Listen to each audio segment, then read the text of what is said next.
Hello friends, welcome to our YouTube channel acute access. Friends, आज हम discuss करेंगे section 44 AD of the income tax act 1961 जो presumptive taxation scheme है। Friends, ये जो section है वो काफी इंपॉर्टेंट है, इसमें मैक्सिमम रिटर्न्स फाइल होती हैं, तो प्लीज इस सेक्शन को अच्छे से समझिए कि इस सेक्शन में कौन फाइल कर सकता है। और मैं आपको बता दूं, इस वीडियो में हम जो टॉपिक कवर करेंगे वो ये है, 6 टॉपिक होंगे। पहला जो टॉपिक है meaning of presumptive taxation scheme, second है एप्लीकेबिलिटी क्या होगी इस सेक्शन की, और तीसरा है non applicability of this section, fourth है how to calculate in presumptive taxation scheme, मतलब कि ये 44 एडी सेक्शन में हम कैसे इनकम टैक्स कैलकुलेट करेंगे। और अगला जो टॉपिक है वो ये है consequences if person opt out, क्या होगा अगर जो कोई पर्सन 44 एडी में फाइल करता था लेकिन बाद में उसने मना कर दिया, हम 44 एडी की जगह पे हम नॉर्मल रिटर्न में फाइल करेंगे। और अगला जो टॉपिक है अदर कॉन्सेप्ट। फ्रेंड्स, ये जो अदर कॉन्सेप्ट है ये काफी इंपॉर्टेंट है इस सेक्शन में 44 एडी में, तो इस वीडियो को बिल्कुल लास्ट तक देखिएगा क्योंकि ये जो 6 टॉपिक है ये काफी इंपॉर्टेंट है। बहुत ज्यादा लंबी वीडियो नहीं होगी, तो प्लीज आप इस वीडियो को लास्ट तक देखिए। फ्रेंड्स, शुरू करने से पहले एक रिक्वेस्ट है कि प्लीज हमारे इस यूट्यूब चैनल एक्यूट एक्सेस को जरूर सब्सक्राइब करिए और हमारे सारे सोशल मीडिया के पेजेस को फॉलो करिए ताकि आपको टाइम टू टाइम नोटिफिकेशन मिलता रहे। तो आइए स्टार्ट करते हैं। डिस्क्लेमर। फ्रेंड्स, जो सबसे पहला टॉपिक था वो था meaning of presumptive taxation scheme. ये जो प्रिजम्पटिव टैक्सेशन स्कीम है आखिर में ये इनकम टैक्स डिपार्टमेंट ने क्यों इंट्रोड्यूस किया था, तो इसमें लिखा हुआ है as per the income tax act a person engaged in business और प्रोफेशन, कोई भी पर्सन अगर जो बिजनेस और प्रोफेशन में है और उसको जरूरत है regular books of account maintain करने की और उसके बुक्स ऑफ अकाउंट को ऑडिट भी करवाना है, तो इसके लिए जो स्मॉल टैक्स पेयर्स हैं उनको एक रिलीफ दिया था इनकम टैक्स ने। तो आप इस प्रिजम्पटिव टैक्सेशन स्कीम को लेके ना आपको बुक्स मेंटेन करने की जरूरत है और ना ही अपने अकाउंट्स को ऑडिट कराने की जरूरत है। हम डिटेल में अभी आगे देखेंगे कि बुक्स मेंटेन करना है कि नहीं करना, और नहीं करना है तो किस वजह से नहीं करना है, और अगर जो अकाउंट्स आपको ऑडिट नहीं कराना तो क्यों नहीं कराना, और कब अकाउंट्स आपको ऑडिट कराना है, तो इसके लिए पूरे हम डिटेल में देखेंगे। फ्रेंड्स, जो प्रिजम्पटिव टैक्सेशन स्कीम है इसमें 3 सेक्शन बेसिकली आते हैं, सेक्शन 44 एडी, सेक्शन 44 एडीए और एक सेक्शन है 44 एई। इस वाले वीडियो में केवल एक ही सेक्शन की बात करेंगे, सेक्शन 44 एडी के लिए। फ्रेंड्स, सेक्शन 44 एडी कब अप्लीकेबल होगा इस स्लाइड में हम ये देखेंगे। The presumptive taxation scheme of section 44 AD is design to give relief to small tax payers engaged in any business except the business of applying, hiring or leasing of goods carries referred to in section 44 AE। Friends, यहाँ जो business है जिसके लिए ये section applicable होगा उसमें ये accept बोला है कि जो भी अप्लाइंग, हायरिंग और लीजिंग ऑफ गुड्स कैरियर्स के लिए जो बिजनेस करते हैं उसके लिए ये अप्लीकेबल नहीं होगा। ऑब्वियस सी बात है, इसके लिए एक अलग से सेक्शन दिया है सेक्शन 44 AE, इसलिए सेक्शन 44 AD इस पे अप्लीकेबल नहीं होगा अगर जो कोई बिजनेस अप्लाइंग, हायरिंग और लीजिंग ऑफ गुड्स कैरियर्स के लिए करता है। तो The presumptive taxation scheme of section 44 AD can be adopted by the following person। कौन कौन पर्सन है जो इसे अडॉप्ट कर सकता है, तो पहला है रेजिडेंट इंडिविजुअल, दूसरा है रेजिडेंट HUF और थर्ड है रेजिडेंट पार्टनरशिप फर्म। यहाँ पार्टनरशिप फर्म में LLP इंक्लूड नहीं होगा, यानी कि limited liability partnership firm section 44 AD में अपने इनकम टैक्स रिटर्न को फाइल नहीं कर सकती है। फ्रेंड्स, इस स्कीम को जो नॉन रेजिडेंट है वो अडॉप्ट इसको नहीं कर सकता। फ्रेंड्स, इस स्कीम को वो पर्सन भी अडॉप्ट नहीं कर सकता जो डिडक्शन क्लेम करते हैं सेक्शन 10A में, सेक्शन 10A में, 10B में, 10BA में और सेक्शन 80HH और 80 RRB में इन द रिलेवेंट ईयर, यानी कि जिस ईयर में इन सेक्शन के अंतर्गत वो डिडक्शन क्लेम करते हैं उस ईयर में वो सेक्शन 44 AD में इनकम टैक्स रिटर्न को फाइल नहीं कर सकते, यानी कि प्रिजम्पटिव टैक्सेशन स्कीम ऑप्ट नहीं कर सकते। तो ये तो बेसिकली अप्लीकेबिलिटी रही, बस इसमें आपको ध्यान देना है रेजिडेंट और HUF और पार्टनरशिप फर्म, नॉट LLP, ये जरूर ध्यान रखना है। LLP के केस में आप प्रिजम्पटिव टैक्सेशन स्कीम ऑप्ट इन नहीं कर सकते हैं। फ्रेंड्स, अगला जो टॉपिक है इस वीडियो का non applicability of section 44 AD। मेरे अकॉर्डिंग अप्लीकेबिलिटी से ज्यादा इंपॉर्टेंट नॉन अप्लीकेबिलिटी है, क्योंकि अगर जो ये आपको समझ में आ गया कि नॉन अप्लीकेबिलिटी कब होगा तो ऑटोमेटिकली आपको अप्लीकेबिलिटी समझ में आ जाएगा। तो आप प्लीज समझिए कि ये जो सेक्शन है सेक्शन 44 एडी वो कब अप्लीकेबल नहीं होगा। This scheme of section 44 AD is designed to give relief to small tax payer engaged in the any business except the following business. Friends ये 4 बिजनेस है, इस पे सेक्शन 44 एडी अप्लीकेबल नहीं होगा। पहला है प्लाइंग हायरिंग, ये प्लाइंग होगा। प्लाइंग हायरिंग और leasing of goods carriage refer to section 44 A. दूसरा है friend a person who is carrying on any agency business, ये काफी इंपॉर्टेंट है। एजेंसी बिजनेस मतलब कि आप कोई भी एजेंसी रन करते हैं तो आपके ऊपर सेक्शन 44 एडी अप्लीकेबल नहीं होगा, यानी आपके एजेंसी बिजनेस से कमाए हुए पैसे का इनकम टैक्स रिटर्न में प्रिजम्पटिव बेसिस पे कैलकुलेशन टैक्स का नहीं हो सकता। लेकिन बहुत सारे टैक्स कंसल्टेंट एजेंसी बिजनेस के लिए भी सेक्शन 44 एडी ऑप्ट इन कर लेते हैं। अगला है फ्रेंड्स बहुत इंपॉर्टेंट है अ person who is earning income in the nature of commission और ब्रोकरेज। फ्रेंड्स अगर जो कोई पर्सन कमीशन और ब्रोकरेज से इनकम को अर्न करता है तो भी सेक्शन 44 एडी में इनकम टैक्स रिटर्न फाइल नहीं कर सकता।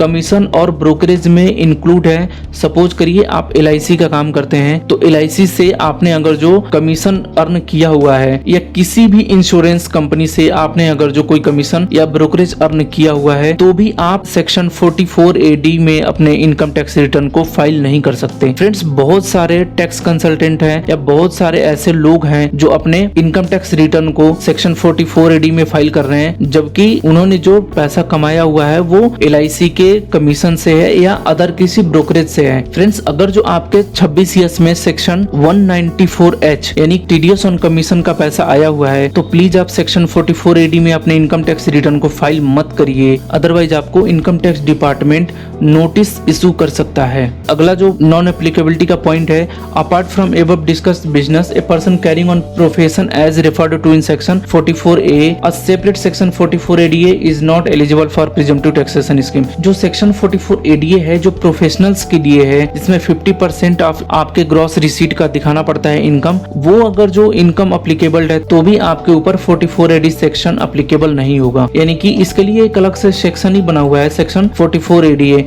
और ये सेक्शन 44 AA1 में ये नोटिफाई किया है कि ये जो पर्टिकुलर प्रोफेशनल्स हैं इनके लिए सेक्शन 44 एडीए अप्लीकेबल है, तो इस केस में भी सेक्शन 44 एडी अप्लीकेबल नहीं होगा। फ्रेंड्स यहाँ एक नोट दिया हुआ है इफ द टोटल टर्नओवर और gross receipt of business exceeds ₹2 crore then the scheme of section 44 AD can not be adopted. अगर जो आपके बिजनेस का टर्नओवर है, ग्रॉस रिसीट है, वो अगर जो 2 करोड़ से ज्यादा है तो आप प्रिजम्पटिव टैक्सेशन स्कीम यानी कि सेक्शन 44 एडी अडॉप्ट नहीं कर पाएंगे। फ्रेंड्स इस वीडियो का अगला जो टॉपिक है calculate in presumptive taxation scheme. इसमें बेसिकली कैलकुलेट आपको किस तरीके से करना है ये बड़ा आसान है और सबके पास इसकी जानकारी है, सब लोग अच्छे से जानते हैं कि अगर जो आपके बैंक में पैसा आया है वो ड्राफ्ट से हो, इलेक्ट्रॉनिक क्लियरिंग हो, तो आपको 6% के हिसाब से कैलकुलेट करना है और अगर जो कैश में हो तो 8% के हिसाब से कैलकुलेट करना है। लेकिन फ्रेंड्स एक इसमें इंपॉर्टेंट ये है कि before the due date of filing of return under section 139(1). Friends ये तो बड़ा आसान है लेकिन इसमें एक वर्ड लिखा हुआ है as may be prescribed during the previous year और before the due date of filing of return under section 139(1). ये फ्रेंड्स ओरिजिनल रिटर्न के लिए बताया है। अगर जो सपोज करिए आपने सेल कर दिया लेकिन आपका जो पैसा है वो इलेक्ट्रॉनिक मोड में तो आया, लेकिन जो आपके इनकम टैक्स रिटर्न फाइल करने की ओरिजिनल ड्यू डेट थी यानी कि सेक्शन 139(1) के अकॉर्डिंग जो आपको ITR फाइल करना था उसके बाद से आपने पैसा रिसीव किया अपने डेटर से, तो मेरे हिसाब से ये मेरा ओपिनियन है सेक्शन को रीड करने के बाद कि उसमें 8% लग जाएगा, क्योंकि ये सेक्शन में लिखा हुआ है कि prescribed during the previous year और before the due date of filing of return under section 139, यानी कि यहाँ पे बिफोर वर्ड यूज किया है कि आपके ओरिजिनल रिटर्न की ड्यू डेट से पहले आपको पैसा मिला हो तो ही 6% आपको कैलकुलेट करना है। अगर जो वो पैसा अमाउंट क्रेडिट हुआ है original due date of return के बाद तो 8% के रेट से आपको कैलकुलेट करना चाहिए अपने टैक्सेबल इनकम को। फ्रेंड्स इस वीडियो का जो अगला टॉपिक है consequences if a person opts out from the presumptive taxation scheme of the section 44 AD. अगर जो 44 एडी सेक्शन को ऑप्ट इन करने के बाद ऑप्ट आउट आप करेंगे तो इसका क्या फर्क पड़ेगा। सबसे पहले मैं बता दूं, अगर जो आपने ऑप्ट इन कर लिया है तो प्लीज आप इसे नेक्स्ट 5 इयर्स तक जरूर फॉलो करें और अगर जो आपने बीच में इसको ब्रेकआउट कर दिया यानी कि ऑप्ट आउट कर लिया 44AD सेक्शन से, या तब क्या होगा कि आप नेक्स्ट 5 ईयर तक इस रिटर्न को यानी इस सेक्शन को ऑप्ट इन नहीं कर पाएंगे। यानी सेक्शन 44AD में अगर जो आपने ऑप्ट आउट कर लिया तो नेक्स्ट 5 साल तक के लिए आप 44AD सेक्शन में रिटर्न फाइल नहीं कर पाएंगे। फ्रेंड्स, इस वीडियो का ये लास्ट कॉन्सेप्ट है, अदर कॉन्सेप्ट। इसमें एक टॉपिक है no need to maintain books of account as prescribed under section 44AA। Friends, ये जो सेक्शन है 44AA, इसमें बेसिकली लिखा हुआ है deals with the provisions relating to maintenance of books of account by a person engaged in business या profession. कोई भी पर्सन अगर जो बिजनेस या प्रोफेशन में इंगेज्ड है तो वो अपने बिजनेस या प्रोफेशन के लिए बुक्स ऑफ अकाउंट मेंटेन करेगा जो सेक्शन 44AA में बताया गया है। Thus a person engaged in business या profession has to maintain books of account of his business या profession according to the provisions of section 44AA। 44AA में manner बताया गया है कि आप अपने बिजनेस या प्रोफेशन का किस तरीके से बुक्स मेंटेन करेंगे। फ्रेंड्स, अगला पैराग्राफ है in case of a person engaged in a business and opting for a presumptive taxation scheme of section 44AD the provisions of section 44AA relating to maintenance of books of account will not apply. अगर जो आप section 44AD opt इन कर रहे हैं या presumptive taxation scheme को apply कर रहे हैं अपने बिजनेस में तो सेक्शन 44AA के अकॉर्डिंग आपको बुक्स ऑफ अकाउंट मेंटेन करने की जरूरत नहीं है। In other words, if a person adopts the provisions of section 44AD and declares income 6% or 8% as the case may be of turnover, then he is not required to maintain the books of account as provided for under section 44AA in respect of business covered under the presumptive taxation scheme of section 44AD। अगर जो आप अपना normal income 6% या 8% दिखा रहे हैं तो आपको सेक्शन 44AA में बुक्स मेंटेन करने की बिल्कुल भी जरूरत नहीं है। फ्रेंड्स, अदर कॉन्सेप्ट में अगला जो पॉइंट है payment of advance tax in respect of income from business covered under section 44AD। अगर जो आप प्रिजम्पटिव टैक्सेशन स्कीम को ऑप्ट इन करके भी रिटर्न अपना फाइल कर रहे हैं तो जो नॉर्मल एडवांस टैक्स की जो ड्यू डेट है यानी कि 15 मार्च, उससे पहले आपको या 15 मार्च तक अगर जो आपने एडवांस टैक्स नहीं जमा कराया तो आपको 1% इंटरेस्ट देना पड़ेगा। ये सेक्शन 44AD में भी अप्लीकेबल है। जो नॉर्मल टैक्सेशन सिस्टम में अप्लीकेबिलिटी है वो सेक्शन 234C में आपको इंटरेस्ट चार्ज कर लेंगे। यानी इनकम टैक्स डिपार्टमेंट आपसे 234C में 1% interest on late payment of advance tax charge कर लेगी। फ्रेंड्स, यहाँ एक नोट है, any amount paid by way of advance tax on or before 31st day of March shall also be treated as advance tax paid during the financial year ending on that date. मतलब कि जो 1% का आपका interest है अगर जो 31 मार्च तक भी आप पे कर देते हैं तो भी माना जाएगा कि आपने एडवांस टैक्स पेमेंट कर दिया और आप इंटरेस्ट से बच जाएंगे। फ्रेंड्स, अदर कॉन्सेप्ट में नेक्स्ट टॉपिक है if a person declares income eight a lower rate that is less than 8% और 6%। अगर जो कोई लोअर रेट से अपने इनकम को डिक्लेयर करता है जो 6% या 8% से कम है और उनका जो इनकम है वो एक्सीड कर जाता है maximum amount which is not chargeable to tax which is 2.5 lakh. अगर जो 2.5 लाख से ऊपर आपका इनकम है और 6% या 8% से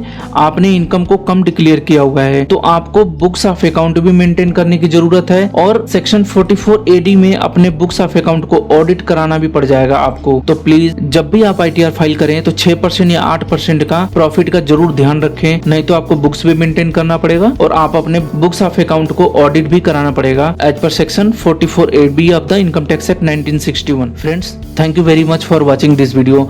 please subscribe to our YouTube channel acute access और please press the bell icon for future video notification. Thank you very much.